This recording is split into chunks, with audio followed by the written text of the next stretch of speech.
Hello and welcome to Bergkamp Wonderland. Today we are kind of going to deviate from talking about Arsenal. Well, obviously we'll mention them, but today we're going to have, I think, what's called an uncomfortable conversation regarding sports and the kind of racism within football. Today with me, I have Drew, all the way from America. How you doing, Drew? Karl, how are you? Femi, what's up? Josh, I haven't seen you in like a day. I know it's been a while. It's definitely been a while. It's yeah.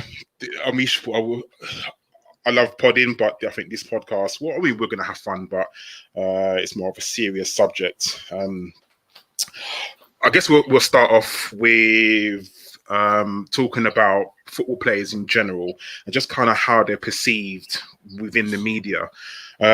This week, we've seen the Manchester United captain, Harry Maguire. He was arrested in Mykonos in Greece for a numerous amount of things and also found guilty. Now, when you saw this, you would have thought that, you know, he done nothing wrong at all and he was innocent, and the way the media or the English media kind of leapt to his defense. And for me, it was really, really weird because, you know, if that had been another player, just say Raheem Sterling or Wilfred Zaha or Paul Pogba, you just know that the English media would not have been the same. Femi, when you heard about the news with Harry Maguire, how did you sort of perceive it? Yeah, good evening all. I think it's like you said, it was a weird one because I didn't think it was that serious of an offence the way that it was being reported. First and foremost, you know, it's only when you start hearing more about it, you start thinking, hold on, this is it's quite a serious offence here. And yeah, it was just strange in terms of the way that the whole thing was just unraveling. You know, from the day it happened, from the way it was reported, it was like this. You know, the the lines of, you know, he's not that type of guy. He's a nice guy with all sorts of things, and then the usual suspect newspapers reporting it like the Daily Mail, and it was just like, wait, hold on a minute, is this the? I mean, to be fair, I think for me that's the way incidents should be reported, but it's not the way that they have been reported, if you understand what I mean. If it was sort of the same all across the board, that would have made sense to me because, you know, you're innocent until proven guilty at the end of the day, aren't you? But it's the sort of the things that Raheem Sterling had highlighted before from certain newspapers. You would have wanted that, you know, that kind of same balance to be applied in this situation, if you understand what I mean. Yeah, Drew, when the news came out, I mean, I think Femi's kind of right, innocent until proven guilty. But even when he was found guilty in a court of law, so they have found him that the crime that he committed, you know, was upheld, they're still leapt to his defense. Now, by all means, I mean, if it was an Arsenal player, I probably would be the same. I'll probably try and back him no matter what. But I've never seen the English media like leap to the defense of a football player the way they did Harry Maguire. Did you find it a little bit strange the way they did it? I mean, you're asking the wrong person. No, because this is like a very normal thing in the US when it comes to race relations with black athletes and white athletes. And I mean, Femi kind of just dove right in and touched on it immediately. And he said, you know, innocent until proven guilty, and that's what you would assume. But here, you know, it's very much shoot first, ask questions later, both in terms of not just things like police brutality, but just in general assumptive behavior. I'm going to think the worst possible scenario if the person is black, and then when more details come out, even if I'm proving wrong, I won't roll back my thoughts. I'll try to weasel my way out of it instead of saying, you know, well, I was wrong, and you know, here's what actually happened. That's never how it's reported, right? So when you flip it in the inverse, it's not surprising that instead of saying, okay, well, we got it wrong, Maguire's actually done X, Y, and Z, and he should be criticized as such. It's more of they'll try to find any way to keep his reputation intact. Whereas if it's a black player, or even anyone in black media or any person who is black, they will always try to find a way to apologize without apologizing and not even consider how that affects that person moving forward. So I'm not surprised that it was handled the way it was handled, either when it first broke or after details came out. We've seen it before. We'll see it again. I don't know how much in depth you want me to go with it, but at least in this one particular instance. But I mean, you brought up the Raheem Sterling thing, where ostracized in the footballing community because he spent X amount of dollars or whatever on a house or whatever it might be, and all of a sudden he's just painted as this free-wielding kind of like rogue person just because he's doing with his property what he feels like. But if someone commits an actual crime, a felony, assault somebody, they're a model professional or whatever it is. I mean, it's always about word choice and that paints the picture. So no, I'm not surprised about it. Again, I'm sure it'll happen again this season at some point. We'll be back to the same discussion because that's usually how it always goes. I mean, yeah, you touched on Raheem Sterling. We'll talk about, I mean, that man, what he's been through from the media is an absolute joke. I was just looking at articles about Raheem Sterling, and the literally some of the headlines that's been written on, and Drew touched on it, where he bought his mother a house and the newspaper article was, oh, he's being flashy. Like, you're rich enough to get to a level where you can afford to buy your mum a house, and literally the newspapers ostracize you for that. He went to the pound shop to buy some batteries, and the newspapers were on him about going to the pound shop to buy batteries. He took an EasyJet flight on holiday, and newspapers are on him about spending £80 for a holiday. And then he buys a car, and newspapers are on him again about being flashy, buying a car. Josh, you don't really see this from newspapers about white people or white football players, because you never really see a brandish headline like that, where I think to one point where these footballers, they're young and they earn obscene amount of money. So why should they not live that lifestyle, no matter what they buy? Even if they decided to buy a £500,000 Ferrari, if they can afford it and that's what they, can do, why should they be sort of ostracized for spending their money? Yeah, I completely agree. I'm trying to think of the player it was. I think it's Phil Foden, who did exactly the same thing, but got praise for it from the Mail. And that's the kind of disparity that you're kind of seeing.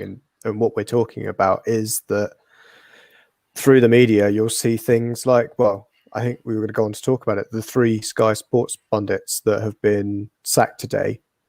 What's their sacking got to do anything with diversity? They were shit at their job, and then now this is coming up as a rhetoric of, they're only doing it to, tick some boxes. And it just seems like a very odd way to report. Like, it's never, where you've just said that if you look at how people of color or, any minority are reported in the media, it's always as a negative. It's always about, this is the problem with them. And then when you see this kind of archetype, middle-aged white bloke always seems to be the victim. And we saw that from, we see the way of reporting. Ian Wright's come out today and said, what has this got to do with race, these 3 guys going? I don't think you can, it wouldn't stand up in a court of law if you fired people for that reason. I don't think so. But yeah, Karl, I kind of throw it back to you in terms of I can't say I speak for all white people in the same way that I don't think anybody can see that you speak for all black people.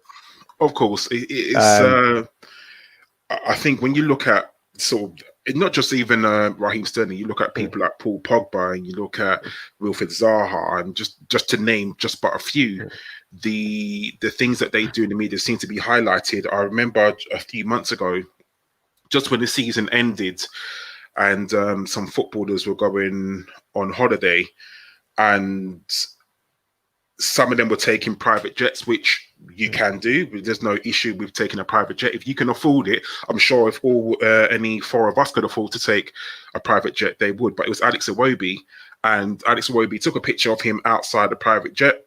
Why would you not? You know, you want to show people what you're doing, and the hate that he got for doing that, because they were saying, oh, he never had a good season for Everton, so he shouldn't be enjoying his wealth. Like, what kind of nonsense is that?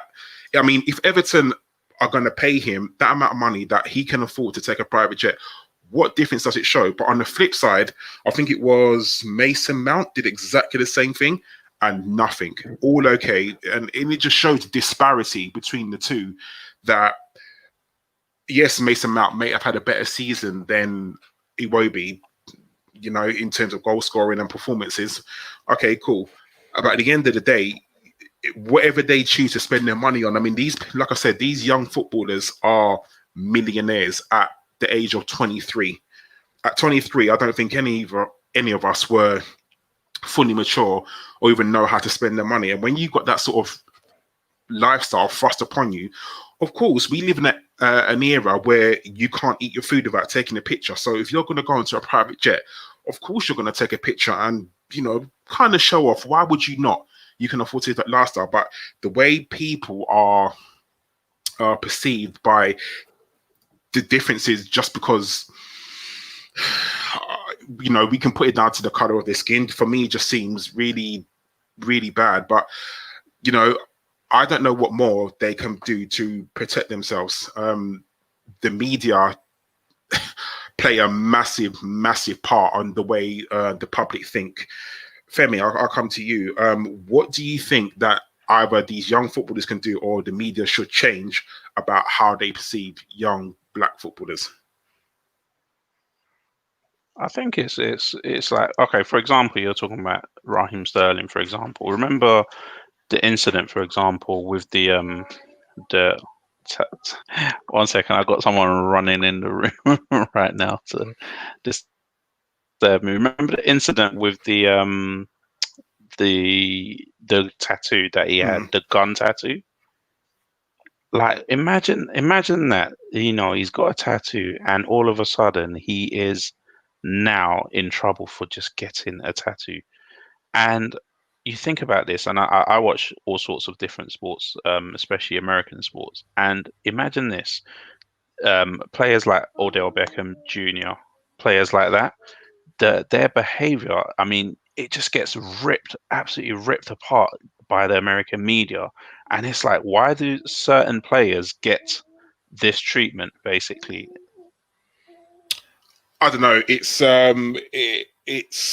worrying. I mean, I know it happens all across the world. I mean, Drew, I'm sure in America you have. I mean, be honest with you, I don't know many American sports stars. I know the very, very big ones, of course I do.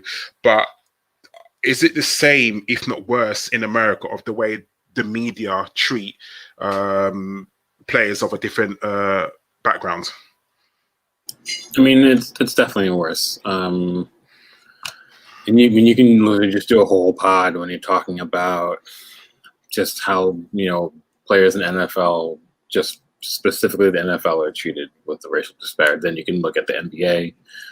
You know, it's very much just there's two different standards, and there always have been. But, you know, I don't know nearly enough about the societal differences to comment about what might be the trigger for treatment in UK, different to here. But to here, you know, it's very much about, there's so much underlying embedded racism and prejudice to the point where there's a lot of times, genuinely, that I truly believe there's a lot of people don't even realize that they're racist or prejudiced. It's because it's inherently learned behavior and you think it's totally normal.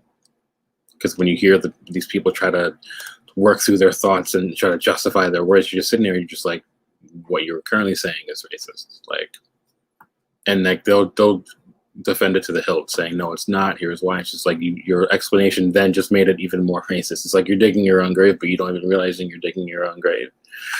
And the media kind of does the same thing. You know, I don't know. I'm also kind of in a headspace today. Like, you guys know what's been going on with another shooting. out in the Midwest where some 17-year-old kid killed 2 black people at a protest, walking down the street with an AR-15, and he shoots 2 people. The cops didn't even arrest him. He walked by the cops with the rifle. Cops didn't think it was him because the cops are looking for a black person because they were assuming the criminal was black. So, and then they finally arrested him, et cetera, et cetera. So I'm kind of already like in a weird headspace about racial matters. And we're in a time when things kicked off with George Floyd with Black Lives Matter. So like topics like this for me are kind of tough to talk about sometimes. So if I seem kind of a bit off, that's the reason why. But like here with the media, it's very much people will use, and you kind of, it's interesting that you brought up the Sterling tattoo because everybody has tattoos. Every pro athlete in modern sports, not just in football, in any sport, they all have tattoos, black, white, Asian, it doesn't really matter. Tattoos are popular. I have a tattoo, all my friends have tattoos. Like so the fact that people will use body art, which most people use as a form of self-expression to tell a story, whatever it might be, as a stick to beat you with, and then they try to equate it to race, and it boggles my mind. You see people walk around, like you'll have white people walking around with like assault rifles tattooed on their forearm. You know what I mean? Like stuff like that. But you don't see me assuming that they're like a neo-Nazi or something, because how would I know their story? They could have easily been a Marine vet. Do you know what I mean? Like, but there's automatic, just like I said, it's inherent assumptive behavior that color denotes certain things by default. And you only think that way if you're taught to think that way.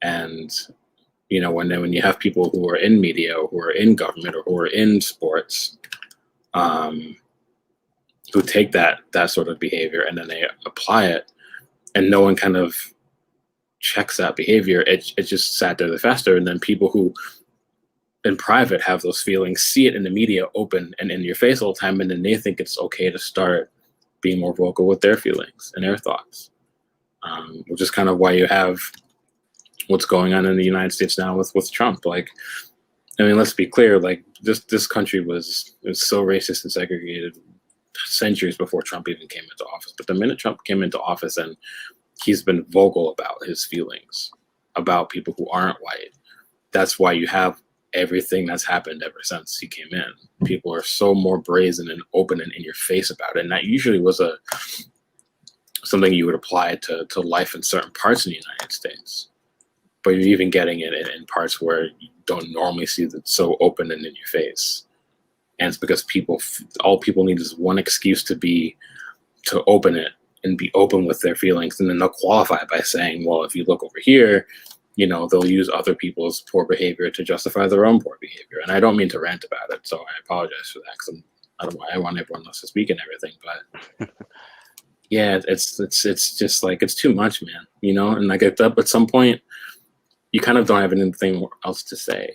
Like all of us in this chat have experienced like some sort of racism or prejudice in our lives, probably multiple times. Like I'm sure of that. And I don't know everything about Karl's backstory or Femi's backstory or Josh's backstory. I know bits and bobs what you guys tell me when we hang out in chat, but like I can automatically tell you that I know for a fact you guys have dealt with that. And if I can already say that and be sure of it, there's a problem. So I think because the media, like for me, are not regulated properly. Like the media have a lot of sway, probably even in America as well, on how people think. I mean, I'm not going to go to all political, but even the Brexit thing, like, you look at some of the papers that were adamant, just no, we've got to leave Europe, and they obviously sway a lot of people's opinion on certain players. You can just tell that, even just quickly going back to the Harry Maguire thing, that was a puff piece. Whether Manchester United or Harry Maguire's agency or agents tried to, get that ahead of what was going to come out, that was all a puff piece to write about him, to show that, he's not that sort of player, and every single person who has said that he's not the sort of player, I've always replied to them on Twitter, well, what players are that sort of player? Can you name me any player that is that sort of player who would go to another country and, try to beat up 2 police officers and then bribe them and then say things like, do you know who I am? Like, can you name me any player in the Premier League that is that sort of player? And it's funny because no one can. Or if you do, you do the usual suspects. And we all know who the usual suspects are. And it's tiring. I think that's the word I'm looking for. It is tiring that, you know, players get sort of labelled in that sense. And, you know, I do want to move on from this subject, but can I just on that subject? I think one of the things that Drew was talking about was the leader in the, of their country, leader of their country, and I wanted to relate it to pundits as well, because he does this thing where he bullies people into submission, or he says some things that, you know, you don't really, unless you really know who he is, you don't really see it as sort of some sort of covert message that he's trying to send. And then he'll come out and he hold his hands out and he say, you know, I love black people and all of that kind of stuff. And it just reminds me of pundits and the way that pundits can manipulate the thinking of people. For example, the Pogba type situation where it's all these like constant digs at Pogba, like by certain pundits. And it's like, okay, he's not even playing at times, and it's like, why is it always like a subtle dig at Pogba, another dig at Pogba, and it puts things in other people's minds, if you see what I mean. Like it puts some subtle messages. So whenever something he does a mistake on the field, for example, people have already remembered what that pundit's been saying for ages, and it's the same thing with debate shows like on Talk Sport and things like that. You'll hear it, you'll think, why is he always having a go at that player?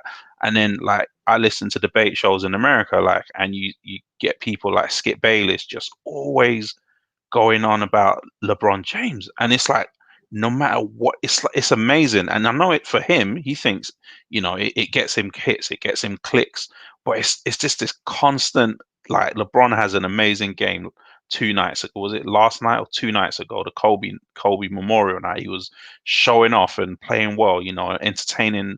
Well, there was no fans there, but entertaining the people at home. And then Skip Bayless comes on his show and he's on about, oh, he was rubbing it in and he's taking a shot from 36 yards. He's rubbing it in the opponent's face when they're 30 points up. And it's like all these little subtle things. So then when LeBron does something that's actually wrong or he has a bad game, those seeds have already been planted. If you see what I mean, it's like these little seeds that pundits plant, and it's quite an interesting thing actually. It's the lexicon that's kind of used between players of different races that I think is one of the most extraordinary things when you look at it in detail. I think one of the main words was the word beast. And you go through and you have a look at the players who have been attributed with that title of beast. And just I don't know if you've got the stats for that, Karl, or not, for how those kind of words were distributed across the media. But it's just a really, when you look at it in detail, you realize it is ingrained. And you don't know if, you know, some of these people mean harm by it, or if it's just that lazy thing that's always been there for, as Drew kind of alluded to, racism isn't a new thing. You know, Trump didn't kind of create racism when he came into office. He's just helped fuel it. And it's been there and ingrained in society for so long that I just find it odd that it's always been described that way. And again, if I said to any Arsenal fan, describe the new Vieira to somebody, and you're always speaking to Vieira about being kind of powerful, big, muscly, and he's like, but there was so much more to his game than that. You know, he was great on the ball, and that's something that, you know, great range of passing. Those are things that if you look through the media, you're going to attribute to someone like Santi Cazorla, or I'm trying to think of a player of similar stature that would be like that. I don't know if anyone can help me out from that one, but that kind of big rangy midfielder. Again, rangy, it's another one that I mean, most black players are always described as having pace and power. It's one of those things. It doesn't matter if they're skillful or not. There was a report done, I think it was last year, where people were people of a dark skinned were, again, never described as being intelligent footballers, always described as, again, having pace and power, big, powerful beast. Like Jamie Redknapp is one of the worst people for it on Sky. He always describes black players as being a beast, like never intelligent, never, someone like Kevin De Bruyne, who is, he is an absolute brilliant footballer. Let's not get it wrong. He is, but someone like him will be, or a black player will never be described as being intelligent. A lady on Talk Sport, and I forgot her name now, it's just slipped to me, where she was comparing Alvaro Morata and Romelu Lukaku, and she was saying that she'd rather have Morata in her team than Lukaku. Now, if you're going to compare stats between Morata and Lukaku for the last 2 seasons, 3 seasons, ever, Lukaku shits on Morata every day of the week. But she described Morata as being an intelligent player, someone who makes intelligent runs. Okay, but surely Morata's job is to score goals, just like Lukaku's job is to score goals. Lukaku for Inter this season, 23 goals in 36 games. For Manchester United, I mean, he only got 20 goals in 66 games, and for Everton, he got 53 in 110.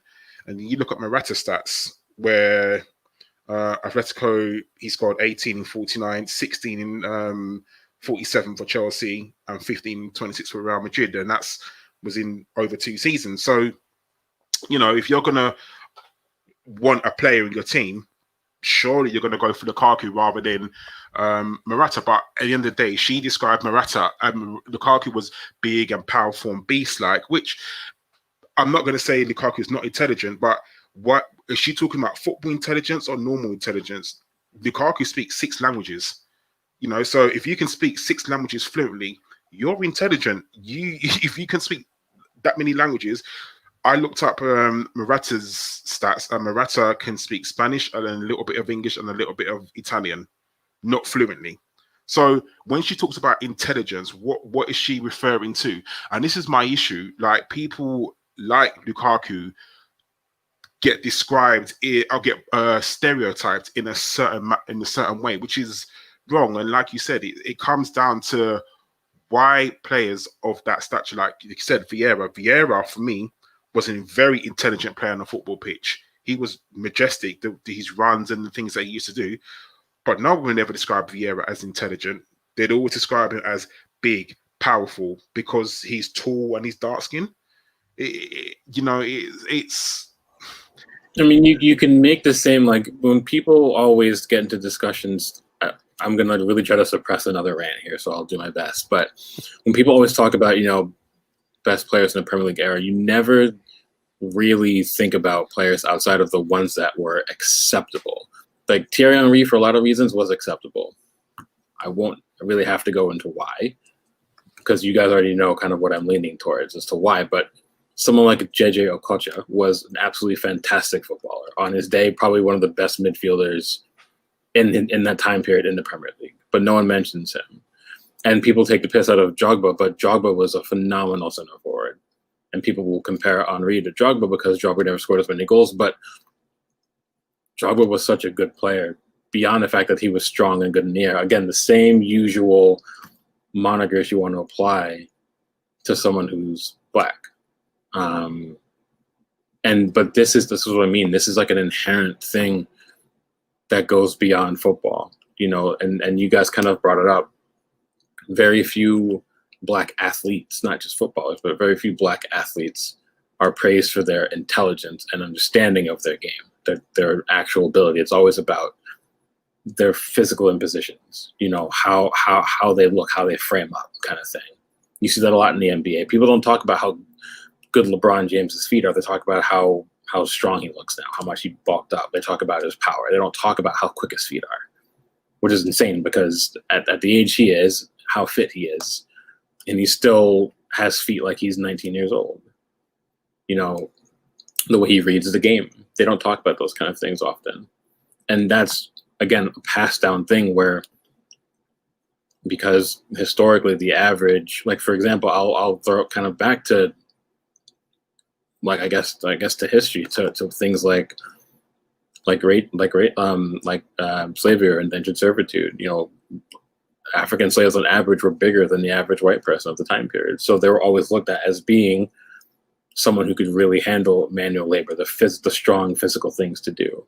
And those same stereotypes were applied from hundreds of years ago, were applied into athletics. They were applied to things like the military, which is why I don't know how much you guys know about history, but like the Tuskegee Airmen, for an example, were all very intelligent, college-educated Black men who wanted to become fighter pilots, and they were seen as not intelligent enough to be able to fly an airplane. Things like that, just because of the color of their skin. So it goes so far beyond football and sports. Do you know what I mean? This is like, again, this is what I keep saying. When you're talking about how people view race and skin color, it's beyond the media. It's beyond something what Jamie Redknapp says, but those kind of things are passed down, and a lot of that is just learned, and it's immediately brought into your subconscious because you're around it all the time and you think it's normal to say that. But if you really sit down and analyze the words of it, and if you're honest with yourself, you know it's not okay. But people don't want to have that honest discussion with themselves. Do you know what I mean? Do you think it's like that because of the lack of diversity within sports commentary? I mean, we're Sure. onto it now. You know, if you look at, I'll take Sky. And I'm not, Sky, obviously, they get all the Premier League football, and you know, you look at the history of the Premier League, and it's been going since what, 92, 93. You know, they've always had someone at the forefront, you know, whether it be Martin Tyler, Andy Gray, you know, people like that. And, you know, they are the voices of it. But within football, to the best of my knowledge, there has never been a Black commentator or co-commentator within the Premier League. They've never found somebody. I mean, Gary Neville, who literally finished football and then walked into a job at Sky, left to be the Valencia manager, and then walked into a job at Sky again. Jamie Redknapp, kind of the same. Jamie Carragher, the same. Do you think because of the lack of diversity within co-commentary, this is the reason that happens, where because no one else will challenge the people who make those statements about Black players? Femi, I'll come to you. Why do you think that Black players or Black former players are not given a chance? I mean, to the best of my knowledge, I'm just talking about Sky now. You could mention Ria Ferdinand on BT Sports, but I know now, obviously, Mika Richards is just about getting into his foot in the door. But why do you think for so long there was no Black pundits and or commentators? Yeah, you know what, the commentator thing I never actually thought about until you just said that. I can't even think of hearing one. Maybe it's, you know what, sometimes also it's I'm going to put this in the nicest way, the way that we speak sometimes. Yeah. So some people can't understand some. So for example, today I've been seeing a lot of comments about Paul Merson, and people saying, "Oh, why wasn't Paul Merson gone?" And then, you know, the comments under that were like, "Oh, what, are you going to replace him with Clinton Morrison? Have you heard him talk the way he talks?" type of thing. And, you know, I'm from the same area as Clinton Morrison. I grew up kind of near him. I knew him when, you know, he was a young player and all sorts. So I kind of understand, you know, the way he speaks, and he even tones it down for the TV, if you see what I'm saying. But it's about training as well, because I remember when someone like Jamie Carragher got the Sky job. I mean, seriously, do you remember his voice when he first started commentating? His voice was just squeaky and annoying, and yeah, and all of a sudden, with the training that they've invested in him, you notice that he's polished now. He talks a lot slower, that high pitch that he used to have, and it's all about training. If you don't give people the opportunity they'll never hear something. Look at like you're saying, Rio Ferdinand, for example. He's grown into the job just out of comfortability.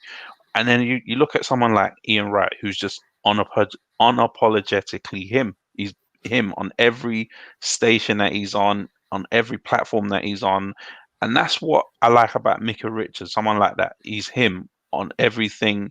And but I noticed that, you know, he tones it down when you can see that he's a bobbly, laughy type of guy, and then he goes to laugh sometimes, and then he tones it, that you can see he just abruptly stops himself.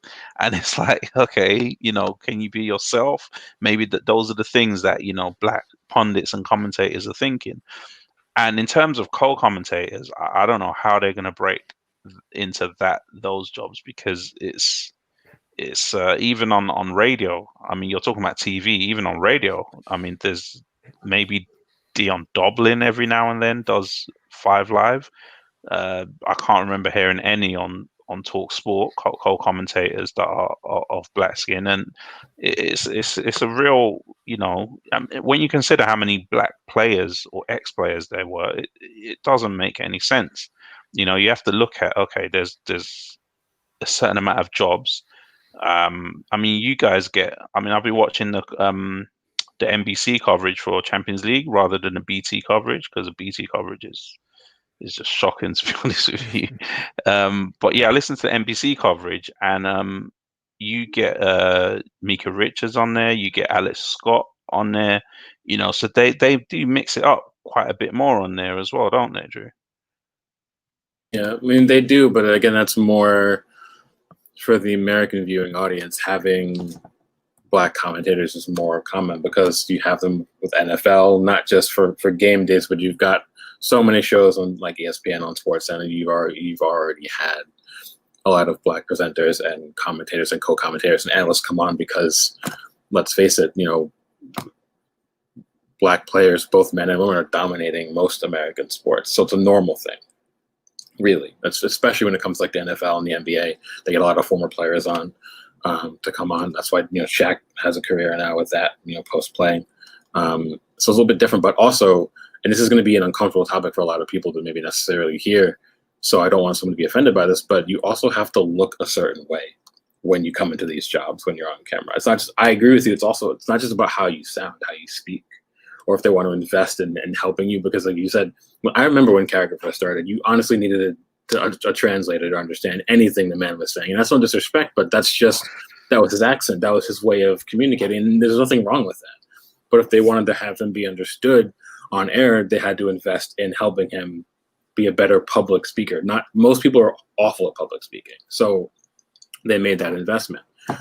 But a lot of the times, even if you help someone who was black or of another race get that training into speaking, it's also about the look. They want to have a certain look. Like, there's a reason why you won't maybe have, I don't know, I can't really think, but you'll never have someone like Colin Kaepernick come on as an analyst, even if everything that didn't happen with the kneeling, because of, for example, how he wears his hair, how he prefers to wear his hair. You know, you're never going to have someone who's got a lot of tattoos come on in the studio. You're never going to have, a lot of times you can even break it down to, sometimes they only want certain shades of black on screen because that's more acceptable to a lot of other people who are viewing. And that's all part of what comes with making blanket judgments and assumptions about people of other races. Visually, you're assumed certain things just as much as the way you sound.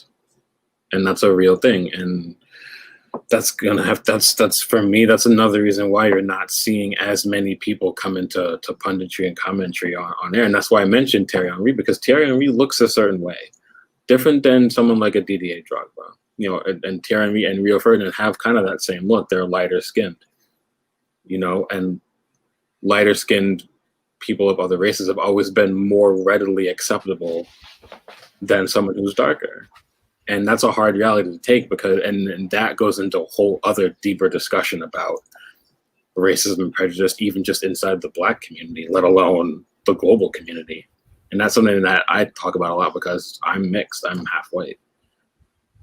So, and I understand that people will look at me and think one thing, And then they might look at Femi and think something completely different, even though Femi and I are the same race. It's just because I'm a couple shades darker. I have green eyes, I have freckles or whatever. But Femi and I are not different. We're still two black men. Do you know what I mean? At the end of the day, we're still two black men. It doesn't matter. There's different shades of white all the time. You know, someone who's, I don't know, people would consider people who would be Greek to be white, even if Greeks don't think that. But the average person would probably say that. But if you look at someone who's Greek and if you compare someone who's Swedish, they're two different types of people as well, but they're the same race. So, again, I mean, it's a tough discussion, but I would chime in and say that I think visually people are going to be denied opportunities just as much as for the way they sound. And I think that when you bring that all together, you kind of end up with what we've ended up here with. So, yeah, it's a discussion that it could lead so many places. Josh, do you think that there's an unconscious bias when it comes to big TV companies choosing who they want? I mean, you would think that if a top player who finished at the top of his career wanted to go work for a broadcasting company, no matter who they are, you'd think that they would go for that person. I mean, Tierney, as soon as he finished in America, he was given a job for Sky, and obviously he went off to go and do coaching or managing. But there were so many other players who have finished their careers who maybe are not given that opportunity, whether it's because the TV company don't want to invest the time in him or because of maybe their race. Yeah, I know what you're trying to get to on that as well. And yeah, in terms of like an unconscious bias, I think you can look at not even just down to race. On UK television anyway, how many ex-Liverpool players there are, and people who have associations with that particular club are shown on there. There's quite a few Arsenal as well. Now, I can't, I know we're on the Arsenal podcast. We do also have our breadth of pundits in there, but it's only recently that, they'll delve into the, non-white playing career of ex-players. I think we've only just seen players like Gilberto Silva, get a chance coming through. Trying to think of other. I've seen Lauren turn up on the occasional Sky Sports program, but otherwise it is the kind of, it's Charlie Nicholas in there, to name one of them. And we can go straight through Liverpool as well. John Barnes, I know he's not necessarily the right person to mention because some of his views are polarizing. Yeah, weird on race, shall we say. I'm glad someone else said that for me on that one. But yeah, it's that kind of group of players that from that same generation, it's got to be more than a coincidence that it's the white players that have come out on this. Because you say, you've had black captains through that period, so we know that they've got great communication skills throughout the Premier League in that era. So why have they not come in and transitioned to there? And you can't tell me that they're all moving into coaching instead, because we're going to go on to discuss how there's very few opportunities for black players to go into coaching as well. So there's just this dearth of, kind of just this limbo of obvious talent that is there. Like we were saying on Dion Dublin. Dion Dublin could clearly talk about football because he now presents Homes Under the Hammer in the UK. So he's got the ability to hold, read a script for, just starters, which is enough to get you a match of the day. Yeah, it is these kind of, there is a old group of players, I think with commentators, what we've seen with, who was it who was recently sacked from ITV? Clive Tilsley. Yeah, Tilsley. Clive Tilsley. And, he'd been in his role for 30 years, 30, 40 years. These people you do need to have this kind of natural just turnover of people to allow the talent, the next generation of talent to come through. But in the media, as a commentator, you could realistically, I think John Motson was in his 70s when he retired? He hasn't As retired. when he was retired for a He match still of the does day. talk Yeah, sport. when he was retired for a match of the Yeah. day, he was in his 70s. So as you say, Femi, again, there's a perfect role for somebody to come into, but John Motson. Oh, don't worry, Josh. Clive Tilsley's landed on his feet. I heard him on the NBC commentary team. He's their main commentator in America now. So exactly. That lasted long. Yeah, it's that kind of problem that we're kind of going with, is you're trying to turn over talent to bring up new talent and give these opportunities there. But there's also these roles that you've got people just sitting in that you just can't shift. I mean, Gary Lineker's a great host, but when's he ever going to shift from match of the day? I think he could be doing that for the next 20 years, arguably. And that could be someone from the other side of the match of the day couch. As we've seen, Rio started on there, see Micah Richards on there. That's an opportunity that won't be available for 20, 30 years. Which kind of brings us on to what happened today with Charlie Nicholas, Matt Letizia, and Phil Thompson getting fired or being relieved of their duty from Soccer Saturday. And the absolute, I don't know what to call it, Ferrari that's embroiled within today, the comments that have been under certain websites that have released this news is just absolutely ridiculous. Now, I went through some of them, and you look at them and you just have to shake your head. I don't know why. The first thing people are saying is, oh, I guess they're going to give it to a black player or a black person to fill the quota, or they're going to give it to a woman just so they can be, again, fill the quota, or be more diverse and give it to people like Clinton Morrison or Micah Richards or Alex Scott or someone along them lines. Now, for me, I watched Soccer Saturday. Phil Thompson, Matt Letizia, and Charlie Nicholas are very bad at their jobs. They are very bad, especially Matt Letizia. Matt Letizia is not a good pundit, no matter what anyone says.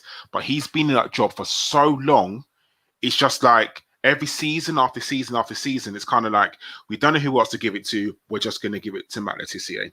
There's no guarantee that black players or their jobs are going to be replaced by black people, but you just see the people on Twitter or in the Twitterverse that have literally spat fire at this. And those who haven't seen it, go on Ian Wright's Twitter, because he posted a video about it, and it was just, the fact that he had to take time out of his day to tell people to stop being racist, and it's not anyone. And for me, it just highlights the fact now that if the job is given to someone like Clinton Morrison or Alex Scott or Micah Richards, that the spotlight is going to be on them so much now because of that fact. And for a fact that they could be one of the best pundits in the world, but people are not going to give them a chance just because of, I don't know, their favorite has been replaced. Femi, when you saw the video from Ian Wright, I don't know if you read any of the comments under the various news outlets that released the news about the 3 guys getting fired. What did you think? Because for me, it was just the way that people are thinking now is just absolutely a joke. It's funny because I saw the report on when it broke earlier, and I think it was one of the newspaper sites, and I clicked on the original tweet, and I looked at some of the comments, and I'll be honest with you, I just switched off because I had to be honest, I've been switching off a lot from comments recently because if I start replying, I just think it's just not worth it. It's not worth my time, my energy. You saw the comments. It was like, oh, they need to fill their BAME quota.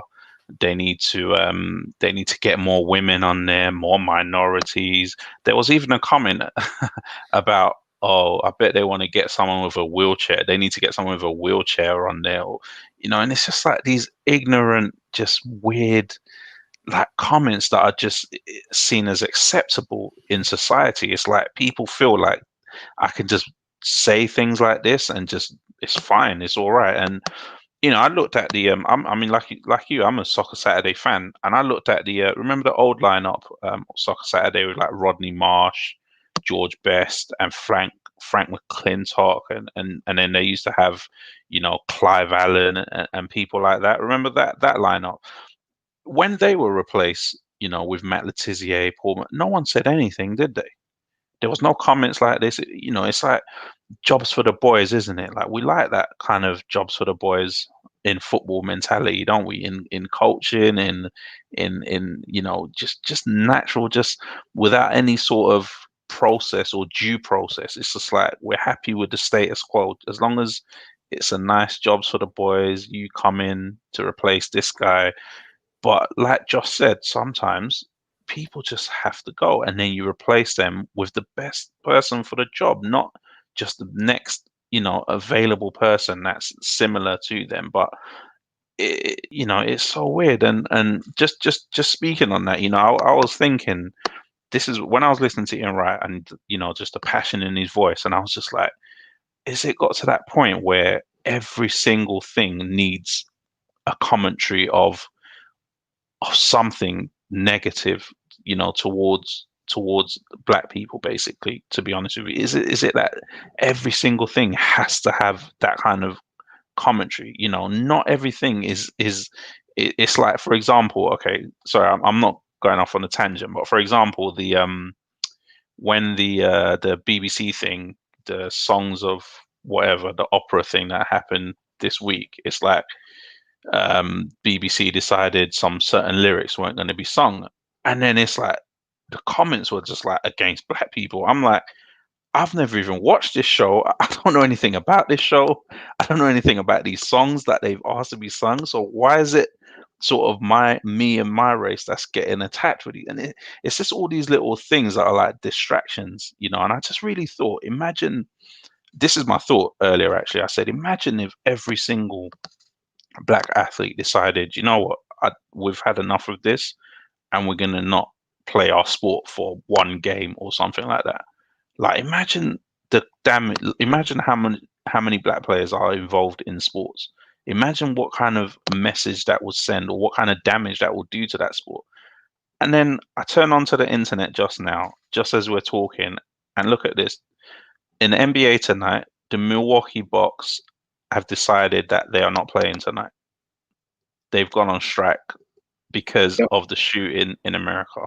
Yep. And I think that is just a watershed moment in sports, to be honest with you, because I've never seen that happen before, to be honest with you. You want me to chime in? So one of my good friends, she actually works for NBA. She's one of the visual directors. So if anything that you see visually presented at a game, she's the one who had in charge of that. So she's in the bubble right now, so I always speak to her a lot. She was just texting me about 15 minutes ago talking about,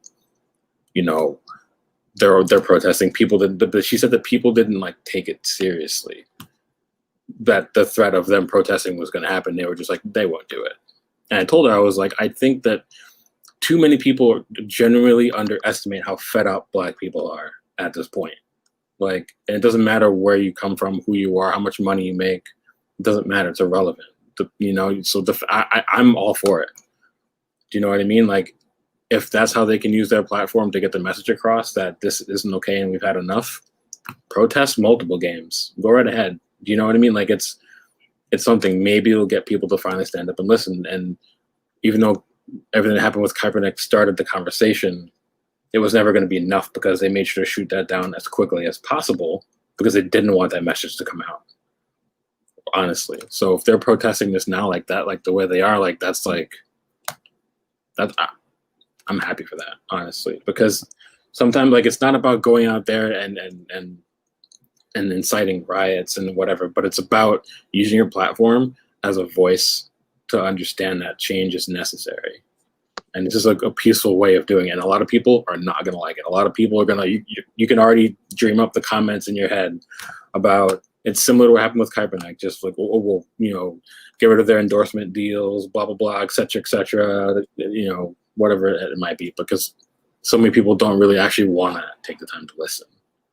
And sometimes silence is just as, if not more powerful than yelling as loud as you possibly can. So if they're going to silently protest and not go ahead with the game, that's an amazing thing. But I agree with you. Could you imagine what would happen if the entire Premier League was suspended for one match day because all the black players refused to not play? You'd have half the squads wouldn't even turn up. You wouldn't even be able to do it. Karl, you're also muted if you're speaking. Still can't hear you.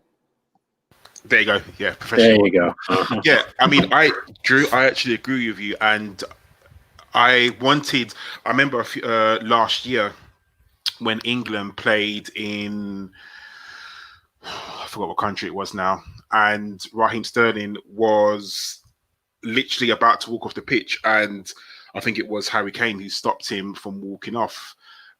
For me, I was fuming. One, because I think that would have sent a bigger message, players walking off the pitch in an international rather than them playing along. I mean, I know Raheem Sterling came out afterwards and he kind of said, "Oh, I think winning the game sent a bigger message." But for me, no. If you stop a game and that's the topic of the conversation, because at the end of the day, the players will get racially abused, England will win, and then that'll be the end of it. The fact that the topic of conversation would be walking off, and that would be what people are talking about, that for me sends a much bigger message. I mean, for me, it's hats off to the Milwaukee Bucks for not playing today, because for me, that's what people are going to talk about. And I know a lot of people will definitely say, no, they should go out and, show solidarity and things like that. But until you're able to be in that position, then you can't, for me, really say what you would or wouldn't do. Like, I was having a conversation with one of my friends, a female, the other day, and we were talking about, weirdly, sanitary towels, a long conversation for it, and she was saying that during the lockdown, when she wanted to go for a walk, she couldn't go to a toilet and change her sanitary towel. And I was like, oh, right. She goes, but you don't know what it's like having to walk around like that. And I kind of had to stop for a minute and think, shit, no, I've never experienced that in my life. So I wouldn't know what that's like. And yes, I can kind of say, if you've never experienced racism in your life, you'll never know what it's like to be in that situation.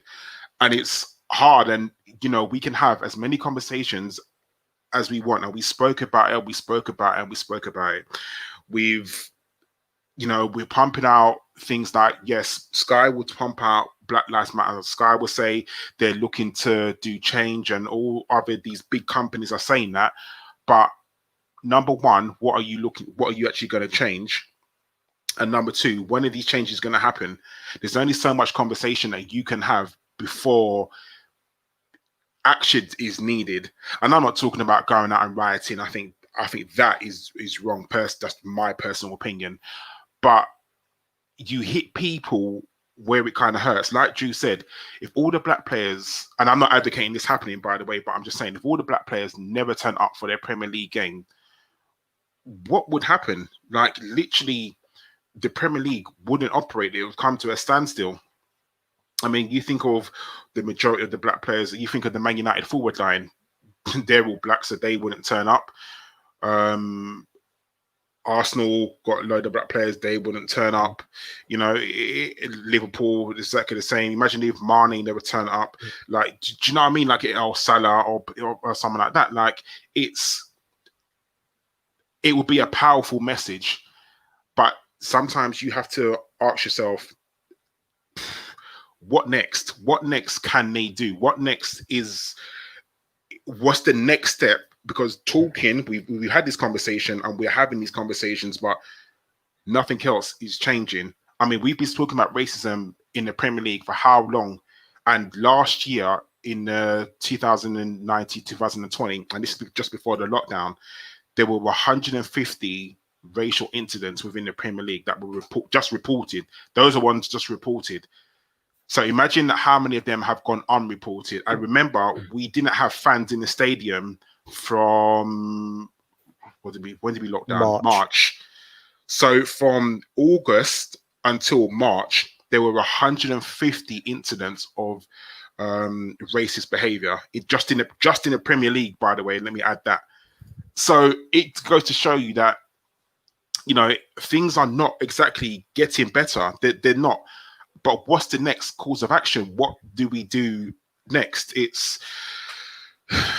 you know, is it because of the lack of diversity within the FA, which even that was a struggle to try and find figures for that, because they don't. And I believe it's only 6% of the FA higher level are of a black and ethnic minority. 6%. So you're trying to tell me that of all the people that are employed by the FA, they're only 6%. It's, you know, you look at people of authority, you look at the managers of the 92 league clubs in the Premier League, 92 league clubs, only 5 people are of a black and ethnic minority. 5.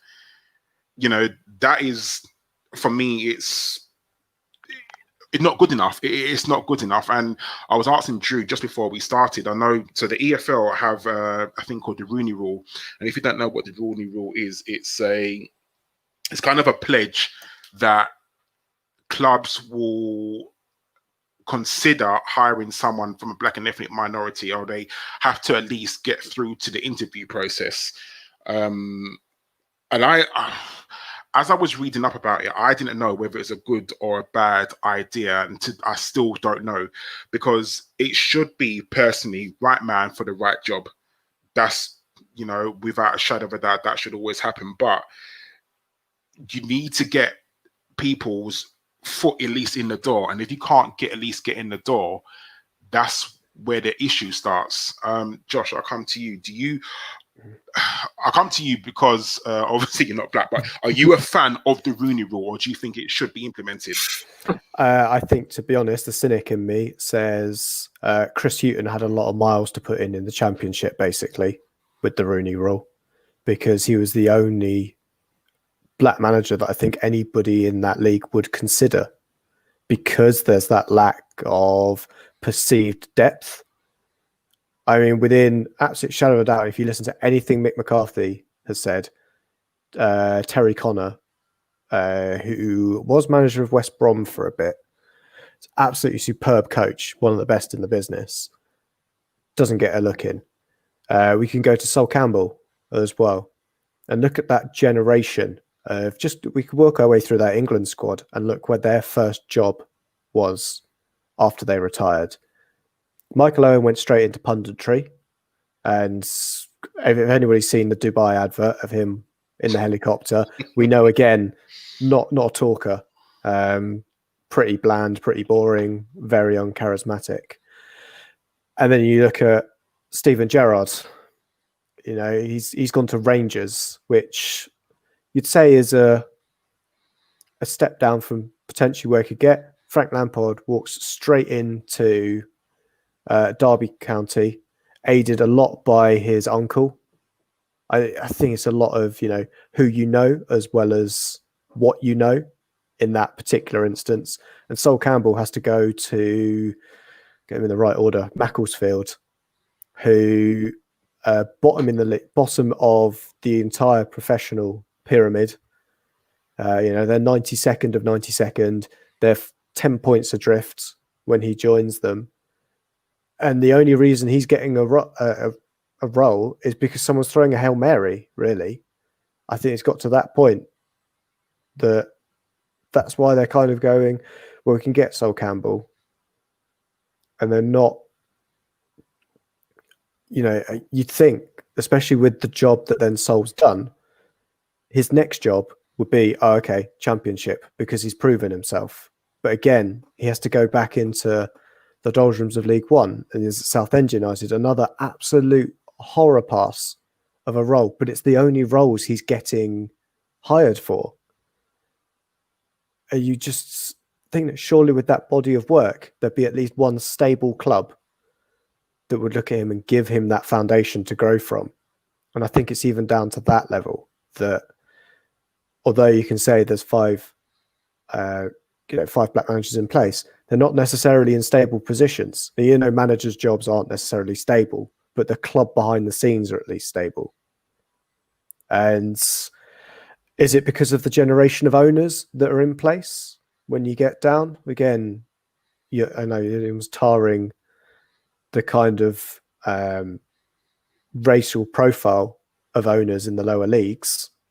But is that another thing that's coming down to it? The people that are making the hire have that prejudice behind it and probably see the Rooney Rule as a hindrance to them because they're going to have to do an interview that they know they don't want to do. Yeah, in that regard. I have to agree. I mean, Drew, obviously the Rooney Rule is within the NFL, and I think you said it's not prevalent in any other sports. Are black coaches more prevalent in the United States? I mean, I can think of two basketball coaches that are black. The names that I can picture their faces, but not their names. But do black people in America get a better opportunity in head coaches roles in America? There's plenty of coaches, but head coaches for professional sports, no. I mean, with the amount of, again, it's if you look at the numbers and just the two main sports you'll discuss here for black athletes, it's basketball and it's American football, where they make up such a large percentage of the athlete pool comparative to how many head coaches there are in the NBA or how many head coaches there are in the NFL. College football, same thing. You'll have offensive coordinators, defensive coordinators, special teams coordinators for the NFL, but there won't be a lot of head coaches.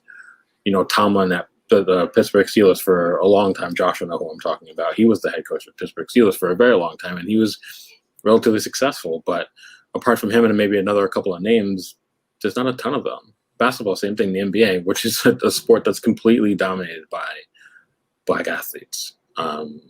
You don't have a ton of black head coaches. You'll have assistant coaches, you'll have people on staff, but it's different. And you look at it, and that's kind of almost the same thing you see in things like corporate America. How many CEOs that are black do you really see? You'll see them in positions of power to a certain extent, but they'll never be given that top position. Doesn't matter how much experience they have. And you can even look at that going down the list to like the level I coach. I coach U14s and U18s. And I was the only head coach that was black in the league that I coach in.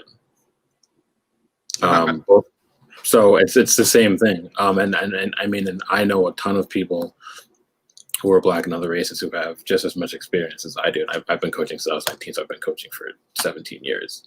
And I've been playing since I was 6, so I've been playing for 30 years. So I know the game.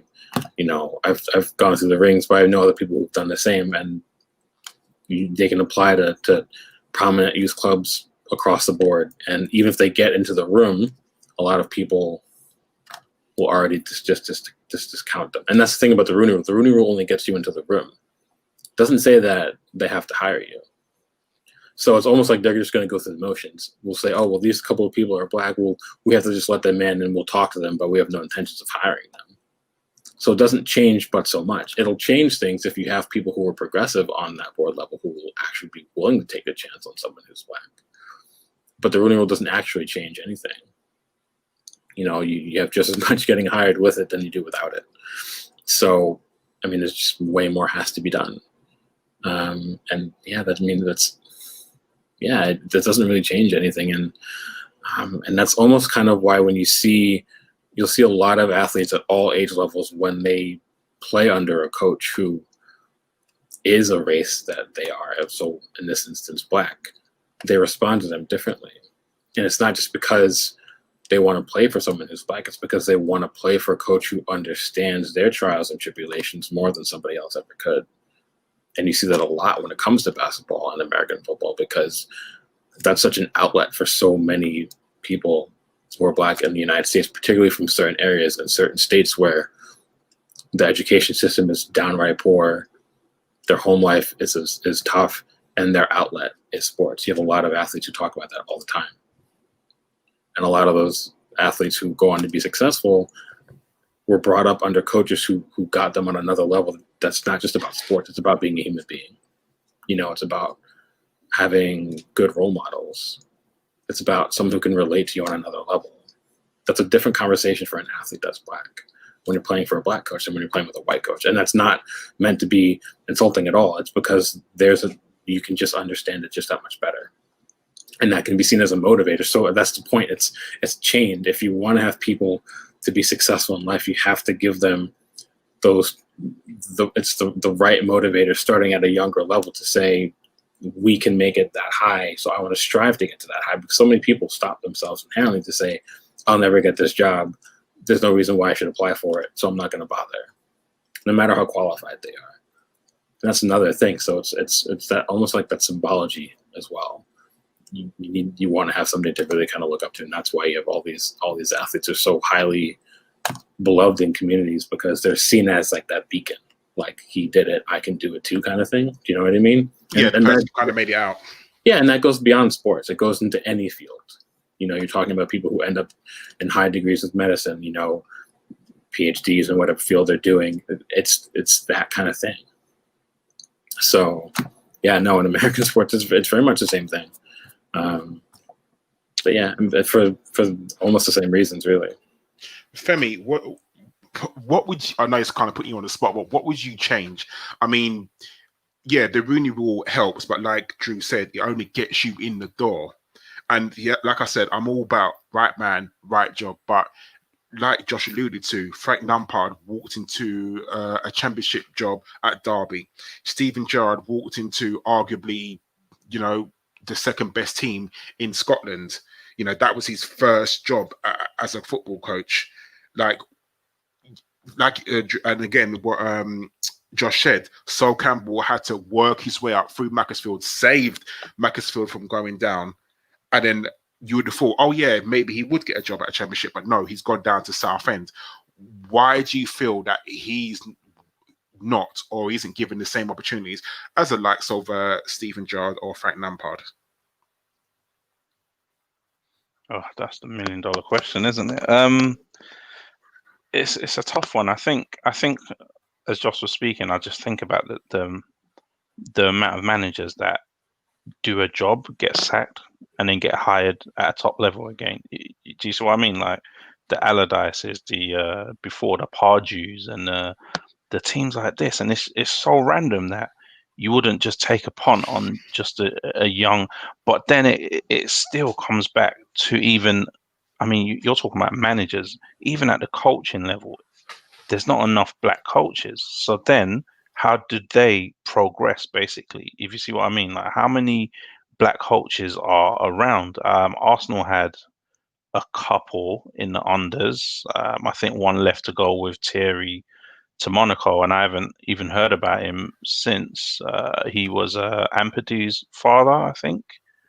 The Chelsea player, I think it was his dad. He was in the unders at Arsenal. But you need the coaching. I mean, they need the experience at some point. But then it's quite weird, because then randomly you'll see someone get a job with zero experience. You're thinking, hold on a minute. And it's because of their jobs, isn't it? Or okay, so for example, you look at Juventus. They sacked Pirlo. They sacked what's his name? Sarri. Within a few hours, they give the job to Pirlo. You never see that kind of opportunity for a black coach in any league. To be honest with you, we've got a black coach. I think is it Eddie? Not Eddie Newton. One of those guys have gone to Greece to go and do a job now. Is that going to be the route? Are they going to have to go outside of the UK to come back in? Because to be honest, I just can't see how the opportunities are going to arise in the UK. And then if the opportunities do arise, so you're talking about Chris Hughton, for example. Chris Hughton hasn't been in a job where he's had resources to compete. Newcastle, as soon as Ashley came in, he was bummed out. He was at Brighton. He brought Brighton up, didn't he? He brought Brighton up. He brought Norwich up. And so these are the jobs that he's getting, and he's just an example. I've never seen a black coach who's been at a job that's stable, as Josh says, even just a stable job, let alone a big job. We had the West Brom manager who got bummed out, for Slaven Bilic. He didn't even have a chance to, complete the job. I think they were fourth at the time that he got bummed out. It's just all these. Yeah, Darren Moore. Yes, it's all these weird things that you just think, come on, like just. It would be nice to just see a black coach with actually a chance. Thierry Henry goes to Monaco. He has a miserable time. This can happen. We know that. And the next job that he gets is, no disrespect, but it's in the MLS. And you're thinking, okay, what's the way back for him? Patrick Vieira had to go to the MLS to invent himself, to get a job at Nice, who now have money, I guess, but they were just a mid-table French team when he gets there. So it's all that sort of cycle that you see, and it's not just in the UK; it's just within the whole of football. And you're thinking, when is the cycle just going to break? And it's you can't have that many black players representing football in every country that you watch. In the Premier League, there's such a high percentage. In the England team, there's a high percentage. And there's no coaches, there's no managers. It doesn't make sense, to be honest with you.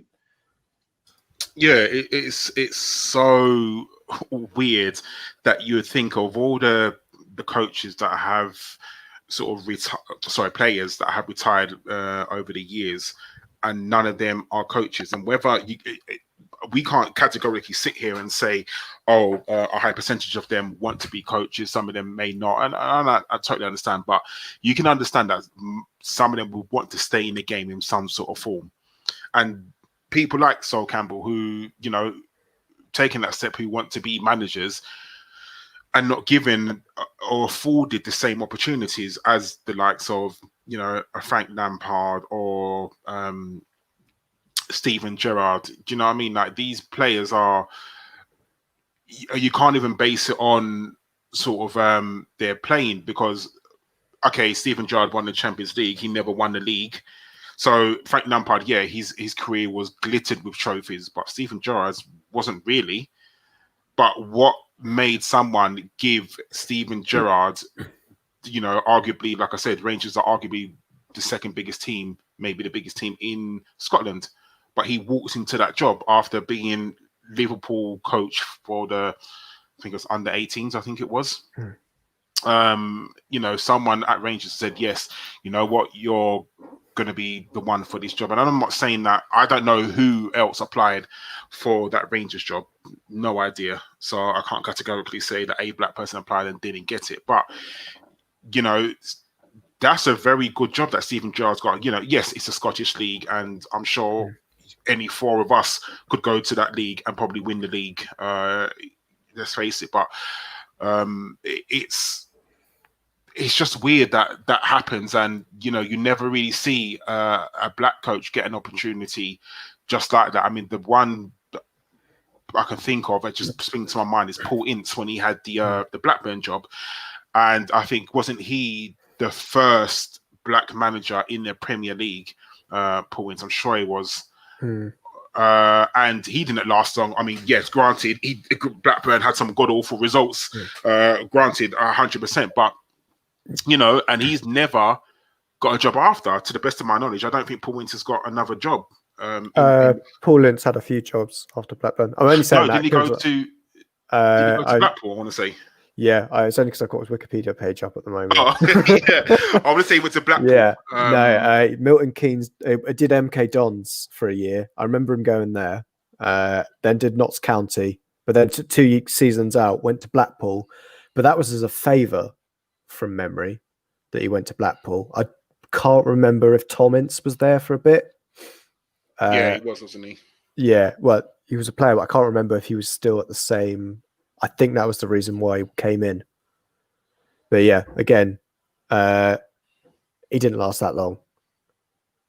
Yeah, and now he's well, the fact that he doesn't think that Dennis Beckham's got a statue outside Arsenal just says a lot, to be honest. But yeah, and it's just it's very, very weird. And even the one more subject I kind of want to, or two more, but we'll brush over this quickly. The refereeing situation in the Premier League or even the English Football League. So again, I had to do a lot of research for this, but really, truly not that much, because in the top 4 divisions in the English football, there is only one assistant referee that is of black or ethnic minority, which is very, very weird. And his name is Akil Housen, or Housen, I should say. He's an assistant referee in the championship. He's been doing it since 2015, 29-year-old. And you got to think to yourself, the last black referee in the Premier League was Uri Rennie. And I'm sure that everyone, if you're of a certain age, remember Uri Rennie. He was a big guy. And, you know, he retired in 2009. So since 2009, there's only ever been one in the Premier League. And I remember me saying that the Premier League has started in 1992-93. And there's only ever been one. And you are ready, and there's never been another one. And I was having a conversation with someone on Twitter where the Premier League just announced the people who were being promoted to the Premier League. They called it this select group. So there's a select group 1 and select group 2, and obviously select group 1 is the Premier League, and 2 is obviously the Championship. And I was saying, like, I can't believe that in the whole of the English refereeing tier, so, you know, everyone who's a referee, there's not one person, not even one, who is good enough to be a referee who's of black and ethnic minority. Like, for me, that again shows that when you get to the top of the pyramid, it's all white and male. I mean, there's only one female. I forgot her name now. Is it Sean? I want to say Sean Massey. Yeah, Sean Massey. And even that's ridiculous as well. Like, why is there not more women in there? But the fact that there's no black or ethnic minority referees within the refereeing game, for me, is absolutely shocking. Now, I'll come to you, Drew, because I know you don't know the top of your head, but I know there are some in basketball. I've seen quite a few sort of black referees. Is it more prevalent in America? Because I watch American football sometimes, and I do see some. Because I know in American football, I want to say there's 7 referees. I can't remember. There's more than there should be. We'll start there, but way more than there should be. But yeah, it's more prevalent. Certainly, even if you don't have head referees, you'll get like the linesmen. You will get referees. Basketball, same thing. You will get referees that are black. Baseball, you don't have a lot of umps or officials that are black. I guess that's okay, I suppose. But yeah, it's just. But again, they're not. I'm trying to think of the way to put this. Like, I'm not adverse to being controversial and saying things that people aren't going to like to hear, especially on this topic. That's not what I'm here for, really. So. For me, I've always equated it to, if you feel some type of way about race, whether if you know it or not. And I've learned this throughout the course of my life. My brother has as well.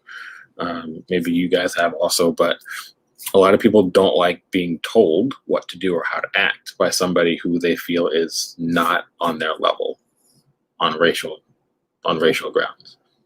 So it's different in the NBA, where you have a league that's dominated by black athletes who have black referees.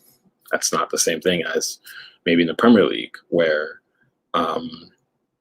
you have a lot of people who aren't black, they're being told how to act by someone who is black. A lot of them might not particularly enjoy that, whether if they know it or not. So that's why I think it's more normal to see it in something like the NBA or the NFL.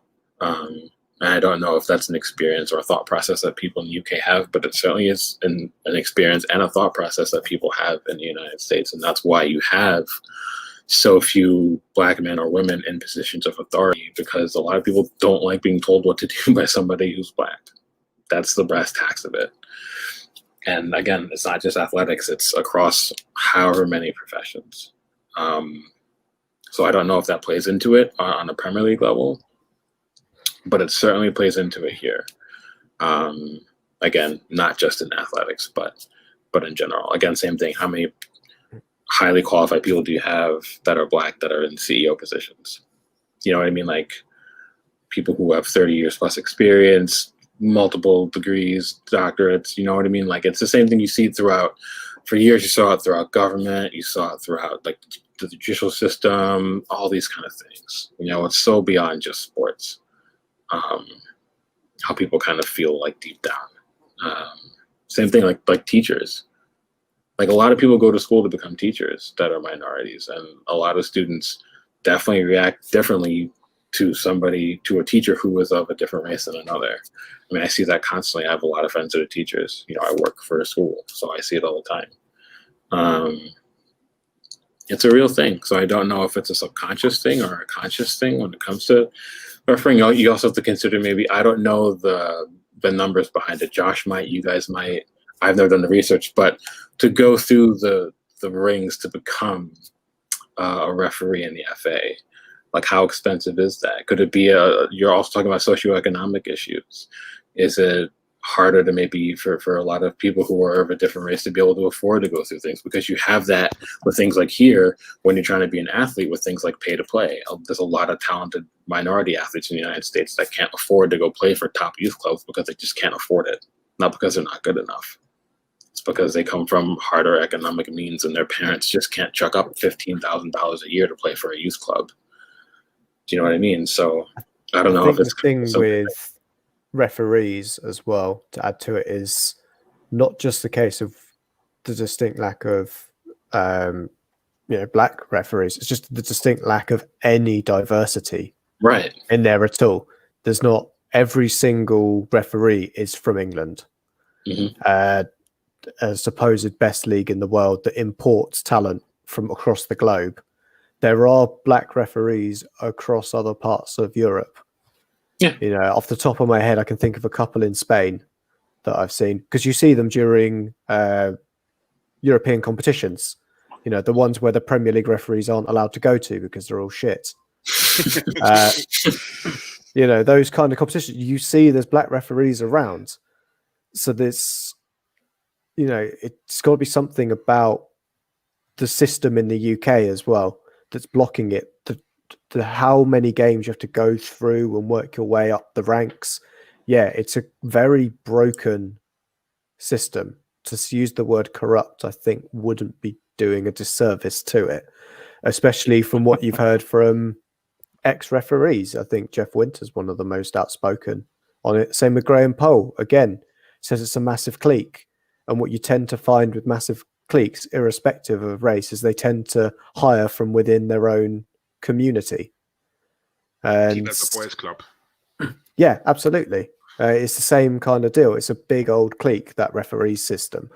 And I wouldn't understand why, you know, even thinking back to the 90s when the Premier League was formed, why we didn't try and get someone like Kalina over here. You know, we're getting the best players around from the globe.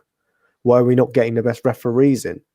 And I think that is a really interesting area to dive into, just in general, is that especially when it comes to things like bias, you know, how you can't have certain referees go with certain matches and how they all coincidentally only support teams from the lower leagues as well. Yeah, again, that's weird. I mean, we could probably have a whole podcast on the corruptness of the PGMOL. It's we've all had I'm sure we've all watched games and you've seen referees make the mistake. And like you said, Josh, like there was a reason why no referees from England went to the Euros or the World Cup. Do you know what I mean? There's a reason for that, because they are not good. And considering they're meant to be professional referees, these referees are paid. You know, that's their sole income. They are, you know, the PGMOL said, we're going to pay your wage because we want to make you professional.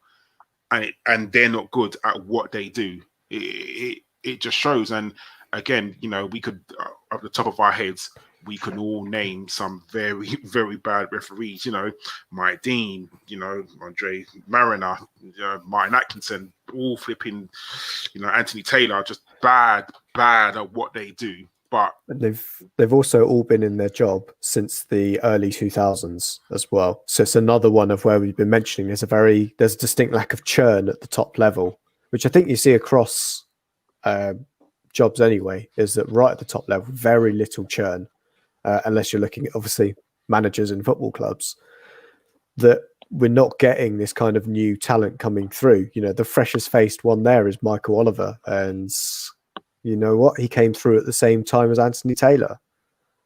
It's that kind of problem that there's obviously a blocker in this system, and I think just coming down to the abuse that referees get as well, I think that's a huge factor in it, because I know we have to go into what your guys' experiences of it, but when someone loses their rag at you and is passionately shouting at you, how quickly do they turn to using racism as a form of abuse? And I imagine it's pretty swift. Oh yeah, that will be. I mean, yeah, referees get abused no matter what, but you just know that if a referee was to make an error, make a mistake, and let me make this clear, referees are going to make mistakes. They can't see everything. There's no way they can. However, you just know that instead of someone calling them an idiot, they're going to use their race and they can say, "Oh, you're a black idiot," like for that being no reason whatsoever. I mean, look what they do to the players, the people who they apparently adore week in, week out, who play for their actual club. You know, what would they do to someone who is perceived to be the enemy? Do you know what I mean? There's just so many connotations, but again, like, that shouldn't be there. Like, I wouldn't want that to be the reason why they're not getting the job. Like, Femi, do you think that the FA or the Premier League are protecting people? You know, while you guys were talking, I was just looking at young Premier League, because I remember, and I thought I remembered, that a few of these referees have been fast-tracked through the system. Stuart Atwell, Michael Oliver, they were fast-tracked right through the system, age 26, some of them. So for me, and if you look at them, they still made mistakes, even though they were fast-tracked. So how did they judge them as elite when they're 26 years old? Do you see what I'm saying? Why is it that they were afforded those privileges at 26 years old that you couldn't fast-track, say, a young African or Black African or minority referee and give them the same thing? I think what you said there might come into it, which is the abuse level. I think there's a fear that abuse level will come, if you see what I mean. Like, there's going to be some sort of racial abuse, and it's going to cause a storm. I think that is always in the back of the authorities' mindset, or the people that are in charge mindset. To be honest with you, that's my personal opinion. It's like the whole kneeling thing at the moment. I've got this weird feeling that if that, and I'm just going to be honest, like, I watched I had a thought actually that if that was continuing into when crowds were there, what would happen basically. And there was a match in Chicago, I want to say, a couple of weeks ago, and they allowed fans into the stadium, and the players kneeled. And guess what happened? The fans booed. And it just made me think, if the fans are in the stadium, a lot of the things are like the players kneeling. What's the reaction going to be? And I think that might be in the back of the minds as well, when they're fast tracking certain referees. Like, why is it? But we'll see, won't we? We'll see. You know, the proof is always in the pudding. I've just read actually that they have promoted a young black referee into League 1 and 2 for this coming season. His name is what's his name? Sam Allison. So they've just put him in. I don't know what his age is, but he's going to be doing League 1 and 2. So let's and he's actually done an interview with Darren Lewis. It's a good one. You can search it out when you've got time. He's done an interview where he's talking about, you know, feeling the pressure of being put into League One and Two, and now being the only sort of representation of black referees. And it says here he's only the second black referee in the Football League ever, after Uriah. That's pretty stunning, to be honest with you. I mean, at any organization, you would think there'd be should be a high turnover. I mean, someone like Mike Dean, who's refereed over 500 games, for me, that shouldn't be, because he's set in his ways. Now, I know referees are supposed to have no bias whatsoever, but of course they have some sort of bias to some clubs. Like, so if like fans have abused Mike Dean, he's going to remember that. He's 100% going to remember that, and he's going to be like, right, you know, Mike Dean, you know, we know Mike Dean. He wants to make everything about himself. Mike Dean is the sort of person that, you know, he is literally all about Mike Dean. And Josh, you said something really, it just sparks my interest, where you said it's really weird how none of these referees support Premier League clubs. That's absolute bullshit. Like, every single referee that's in the Premier League always supports these lower league teams, you know, that come from the West Country or up north or something like that. That's absolute nonsense. On their flipping on the application form, yeah, they'll say, oh yeah, I support Tranmere Ravens or wherever, like wherever it may go. But you know, there's some sort of bias there with referees, and you have to ask the question. There should be, for me, a higher turnover of referees, because that will, what's the word I'm looking for? That will make ideas different. Yes, the referees are supposed to referee to a set standard that the FA and the PGMOL and the Premier League set out. These are the rules. This is what you're supposed to follow. But everyone will have their own interpretation of these rules. You know, there's certain decisions that, you know, just ridiculous. I can remember Granit Xhaka getting sent off against, I can't remember who it was now, where he made a late, we made a challenge, a late challenge, stopped the guy running down the wing, where that was a yellow card all day, but somehow he got a red for it. Another player makes a sort of challenge, gets a yellow for it. You know, not that kind of player, Karl. That's very true. But it's just a bit of a joke where, you know, how can a referee be in a job for over 10 years? You know, surely there's got to be a turnover. And like you said, Josh, it's just like this old draconian boys club where it shouldn't be. There should be, I don't know, there should be more. Yeah, it's like a footballer's career lasts till they're, we'll say on average, mid to late 30s. If a referee is starting at the same kind of age, getting their eye in, you might say they could continue up to about their 40s or so, because they're not subjected to the same, although they're putting in like the same kind of like energy to run around the pitch and keep up with play. They're not subjected to like the tackles or anything like that. So the physical, they're not as physical, or the job isn't as demanding in that regard. But yeah, you're looking at them, and we've got referees in their 50s, and you're thinking, what? Why? What? How are they still here? And is it because there's nothing else for them to go on to? Is it that's blocking them? But as you say, something needs to kind of happen with that to kind of revamp that whole thing, because it's just a complete lack of diversity in that whole structure that I think is the big flag in there. And why there isn't, you know, there's plenty of referees from anywhere. Why can't we bring those in to bring, as we say, we're looking for the best people for the job. And at the moment, if you look down at that, there's definitely people that are better, probably in the UK, definitely outside the UK, that are refereeing at a higher standard that aren't white. Yeah, I have to agree with you. Right, I'm going to put everyone on the spot now, because we're going to wrap up soon. I'm going to come to you first, Drew. The FA have come to you and they said, Drew, you are in charge. You can make any changes that you want within the world of football. What are the changes that you would make within the world of football? I think it's about education. Like we said, it's you can't force people into positions just on the basis of them, being black.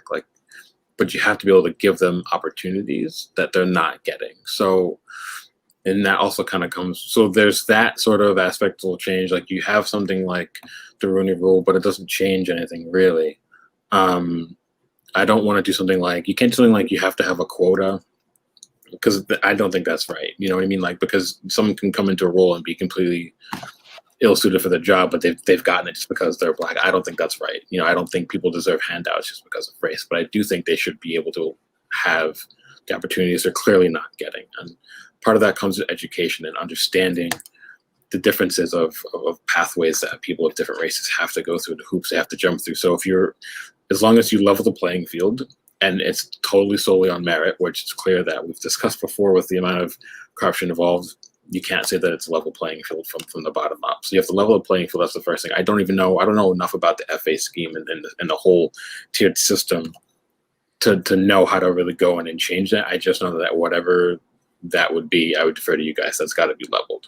Also, I feel like there's got to be a real, honest education about race, because it still hasn't happened. Things like kick it out are great, but even kick it out can only do so much. And you could argue that maybe they still even themselves need to do more.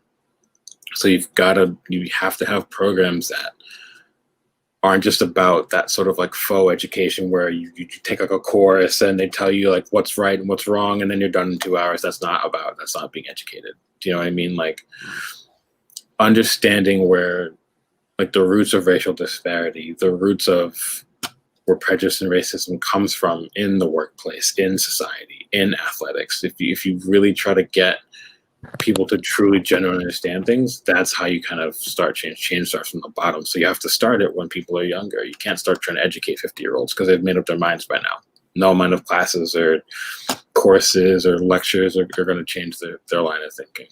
You've got to start at grassroots level. It's the same way when you want to change the scope of how football players are trained. You make change at youth level, and you work their way up. Look what Germany did after 2000, when things were a disaster. They changed their entire youth structure, and now look how good Germany is again. So if you look at that in terms like this, it's just about educating.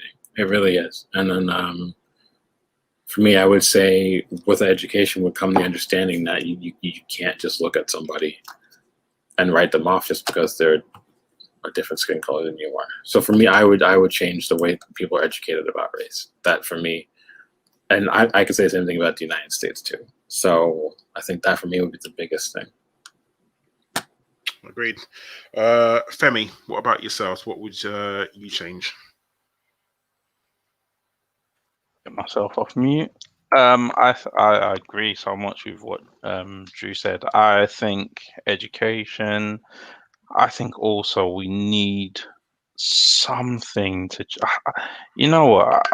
It's hard because you've seen so many different types of things try to happen.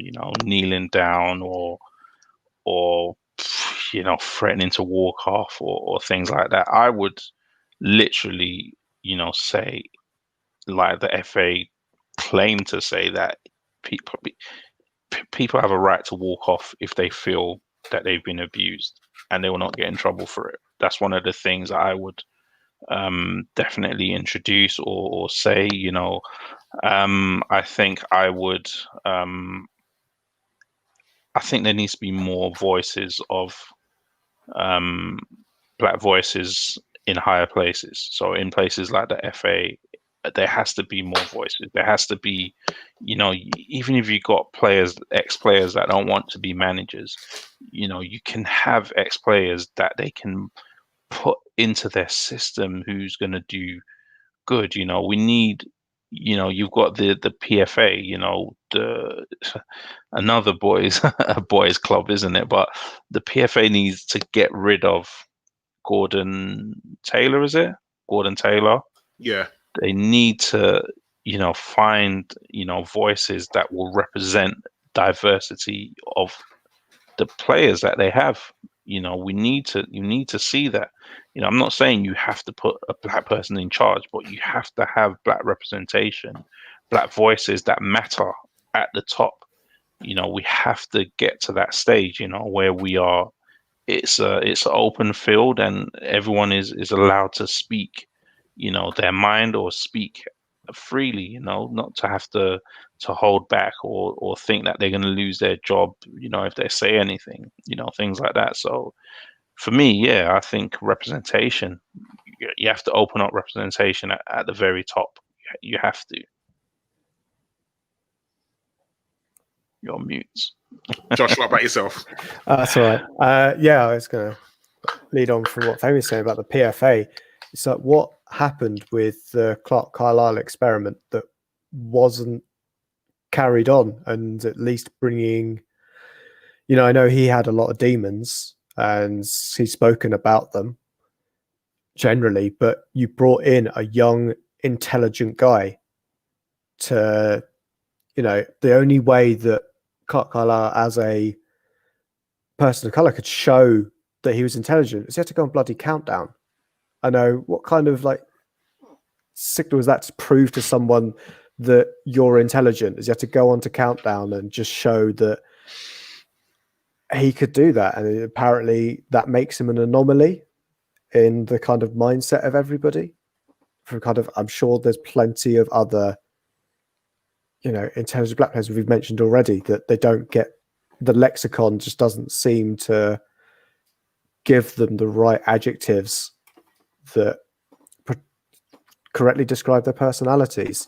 So I think that's a huge thing there, that it just seems like they just fell completely backwards with that. If it changed something, I think education is great, but it almost seems like we're at the point where we almost need to shock, especially the UK, back away, because I felt like where we were going with race was we were getting the right way, but seeing things like even just the rise of anti-Semitism in the last couple of years, it's almost white on white racism, anti-Semitism, because of how big that community is in terms of how white it is, and that you see that coming through again. And there's a lot of prejudice that is just being vocalized by a lot of communities now, and it is that point of, I think we need to do something that shocks people back into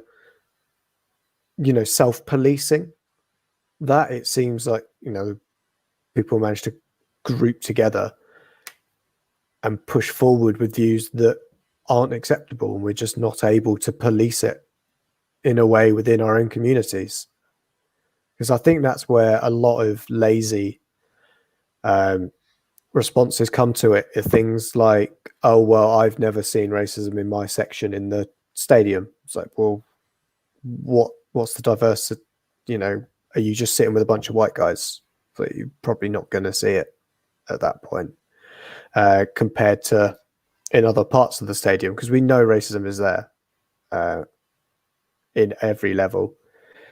So that's where I feel there needs to be a big shock tactic and shock people back into, like the protests. I think doing the kneeling before a game, again, that Femi said with MLS, I saw it coming out from FC Dallas, team I now closely follow in MLS. Again, they knelt before the anthem and got absolute pelters and had to come out and say, what the fuck are you doing, to their fan base, and saying, can you not see what the problem is here? And I know that's a wider debate for the whole, how Americans see the flag and the anthem as a, please. Yeah, exactly, as an other entity. But yeah, there's got to be something, especially whilst there's no crowds in, that at least while the message isn't getting distorted by people saying, oh, but don't you feel bad for the fans that paid 50 quid to be in the stadium? But they're not in the stadium at the moment. So this seems like a perfect opportunity to be doing things like this, like protest, because the message doesn't get lost. Worst case scenario, a team walks off. The only person that's losing money there are the broadcasters and the clubs. They're losing the big money from there. The Premier League loses reputation. From a consumer point of view, okay, I don't get to see a game, but I flick over to another channel. In that regard, if I'm so, alarmed by what I've seen, you could turn the TV off and not watch the game that now isn't happening. But it does seem like the right time to make those kind of gestures is behind closed doors because that message doesn't get lost. But Karl, what would you do as well as your host? Like you said, I think the shock tactic needs to be implemented. I totally agree with Drew. I think education has to be, and not just for everyone, for the players, for the people on the boards, for the fans, everyone. I would have an absolute zero tolerance, literally zero tolerance. And sometimes, do you know what? Fans, although you don't want to punish a whole club for one person's stupid actions, maybe that's the only way to get through to people. And I know it's easy for me to sit here and say, oh, I would dock points if if one person shouts out a racial slur to a player. And I don't want to say that because you could have stupid people that are dressed up in the opposite team's colours get into a game, shout a racial slur, and then they get points deduction. But something more than what's happening now has to be done. I definitely would educate people much more, and I'll be honest with you, I'm not a very big fan of the Kick It Out campaign because my mum always said to me, prevention is better than cure. And I don't feel Kick It Out do enough to prevent it. I feel they always get involved after the effect. Whenever someone shouts out a racial slur or racism is a big topic, that's when you see Kick It Out come out and say, oh, we condemn this and blah, blah, blah. Wearing T-shirts for 2 weeks out of the season doesn't do anything. You need to get ahead of the problem, get into the clubs, get them every so often talk about a racial campaign. Don't just do it when some idiot in row 15 shouts out a racial slur to a player. That doesn't do anything. You have to prevent it before it actually happens. So, whereas I understand the sentiment of Kick It Out, I don't like that organization because they don't do enough. And that's just my personal opinion. You're involved in the FA. You are at the right. What's the word I'm looking for? You're at the right position to get ahead of anything that happens like that. And I just feel that to myself, they just don't do enough. It's the same as the reason why John Barnes is on TV. You only ever see John Barnes on TV when something racial happens, and that's when Sky News or someone wants to bring him on TV and say, oh, John, what do you think about this person and that racial slur? They never have John Barnes on TV any other time. But for me, it's got to be get ahead of the problem rather than talk about the problem after it's happened. Yeah, it just seems like crumbs. Like, we'll give them this little bit and that'll be enough kind of thing. That's kind of what it comes across. So just real fast. So I told you I have a friend who works at the NBA. She just said that the Bucks are not leaving the locker room and they're staging a sit-in until they speak to the Attorney General to demand that the cop is arrested for shooting the innocent person. So that's kind of like that shock value that you wanted to see, where it's not just about protesting the game. They're protesting with an action. Like, they're not leaving until you arrest this person because there's no reason why you shouldn't be arresting him. So that's kind of like, and all the NBA games are going to be canceled tonight. All 3 or 4 of them. Yeah, we chose a good night to do this. So that's kind of that's kind of what you want to see. All the NBA games have been postponed. I want to actually read something. I retweeted it from sure. Kerry Champion, who is she was a host on First Take before. She was talking about. She said something which really interests me, which said the business of basketball is about the business of fairness to all people. In other words, if this country continues to shoot and kill unarmed black men, we the black men will not entertain you. So you cannot escape the reality of racism. And I find that really interesting, because these are the people that are, unharmed, being killed, that you read comments about, he resisted arrest, or, you see comments like that, and you sit there and you think, but all the sports that you watch, I'm just keeping it in sports, all the sports that you watch with, all these black men who feel like that could have been me, that happened to, is that the comments that you would have left? So why should I, continue to entertain, people who have that kind of mindset, which is, well, you resisted arrest, so the punishment should be that you die. I just don't get it. And I think this is this is a really important statement that's been made in sports tonight, because I think it will give power to a lot of sportsmen across all different sports, because I can already see the comments across all different sports, just on Twitter alone. People are, ready to do something different. They've knelt, they've put logos on their shirt, they've done all of this. So what's the next logical step? And when I read comments on Twitter, I think people need to be very mindful that the thing that you complain about, people kneel, why are they kneeling? This is our sport, get politics out of our sport, and all of these things. And you just think these people are entertaining you, but they're also human. They have feelings. So have some common sense. I think we need to, it's a really important night, I would say, in sports. Yeah, it's something that, it's as much as, you want to keep politics out of sport. Unfortunately, what happens, in the world is ingrained in everyday life, whether it be sports, whether it be politics, work, whatever. Like most black people, I'm tired of things happening. I don't live in America, and Drew, I'm sure you're probably even more tired of these things happening in the world. And it's creeping into football, and you don't want it. Football is you just want to turn up and be entertained by the people that you love. I want Arsenal to make me happy. I want Arsenal to piss me off. No one has the ability to annoy me as much as Arsenal do. And the fact that, I would love to come on this podcast and just talk about, Arsenal, and talk about, the good things and the bad things that they do. But, a fact of the matter is that something we've had to do a podcast like this, because it's ingrained in all of us, whether you be black or white, and whether you think it doesn't affect you or not, it's in society. And it's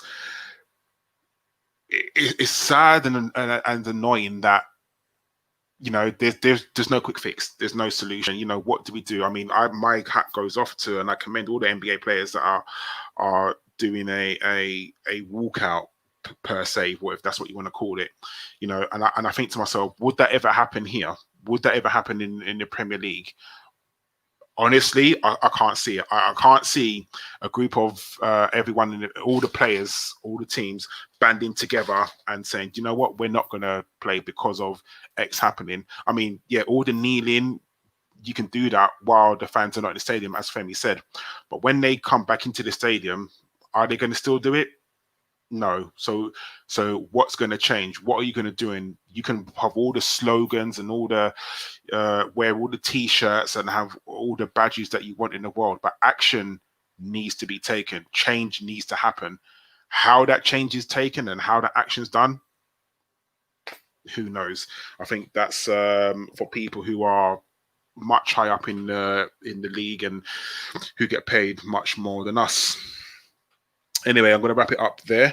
I want to say a massive thank you to Drew, Femi, and Josh for coming on and talking about this subject.